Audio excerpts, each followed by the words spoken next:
So guys, അപ്പോൾ നമ്മൾ വീടിൻ്റെ ഇതിൽ നിന്ന് നോക്കുമ്പോൾ നമ്മളെ മൊബൈലിൽ ഒരു മെസ്സേജ് വന്നു. സംഭവം എന്താണെന്ന് വെച്ചാൽ നമ്മുടെ എയർപോർട്ടിലായിട്ട് ഒരു റോൾസ് റോയ്സ് കാറും ഒരു റെഡ് കളറുള്ള സൂപ്പർ കാറും പിന്നെ നമ്മുടെ അപ്പുറേ സൈഡിൽ നമ്മുടെ ബ്ലാക്ക് സ്കൂട്ടർ പോലത്തെ ഒരു RGB സ്കൂട്ടറും കൂടെ കൊണ്ടുവന്നിട്ടുണ്ട്. അപ്പോൾ ഞാൻ കേട്ടപ്പോൾ തന്നെ ഞാൻ എൻ്റെ വണ്ടി എടുത്ത് നേരെ വന്ന് എയർപോർട്ടിലോട്ട് വിട്ടടിച്ചു പോയി. അപ്പോൾ എയർപോർട്ടിൽ ചെന്നപ്പോഴത്തേക്ക് ഞാൻ സ്നൈപ്പർ എടുത്ത് നോക്കി. അവിടെ ആൾക്കാർ വല്ല സെക്യൂരിറ്റി ആയിട്ട് നിൽപ്പുണ്ടായിരുന്നു. കാരണം വെച്ചാൽ ഈ പൈസ കൊടുക്കാൻ പറ്റത്തില്ലായിരുന്നു.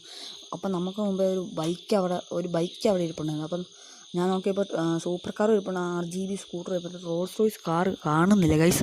അപ്പോൾ ഞാൻ ഒന്നും കൂടെ സ്നൈപ്പർ ഇട്ട് നോക്കി, അങ്ങനെ ഒന്നും കാണുന്നില്ല. പിന്നെ ഞാൻ അടുത്തോട്ട് ചെന്ന് നോക്കിയപ്പം ഞാൻ സ്നൈപ്പർ വെച്ച് നോക്കി പുറകിൽ ആരെങ്കിലും കാർ കൊണ്ട് വന്നിരിപ്പുണ്ടോ, ആരെങ്കിലും പുറകിൽ നിന്ന് നമ്മളെ വെടിവെക്കാൻ വല്ല ഇരിപ്പുണ്ടോ നോക്കി. അന്നേരം ആരും കാണുന്നില്ല. അപ്പോൾ നമുക്ക് മുമ്പേ ആരോ ഒന്ന് നമ്മളെ റോൾസ് റോയ്സ് കാർ വന്ന് എടുത്തുകൊണ്ട് പോയിട്ടുണ്ട്. അപ്പോൾ അത് നമ്മൾ കണ്ടുപിടിക്കാനാണ് നമ്മളെ ഇനിയുള്ള പോക്ക്. അപ്പം ഞാൻ നേരെ ആ കാർ എത്തുന്നത് കണ്ടുപിടിക്കാനായിട്ട്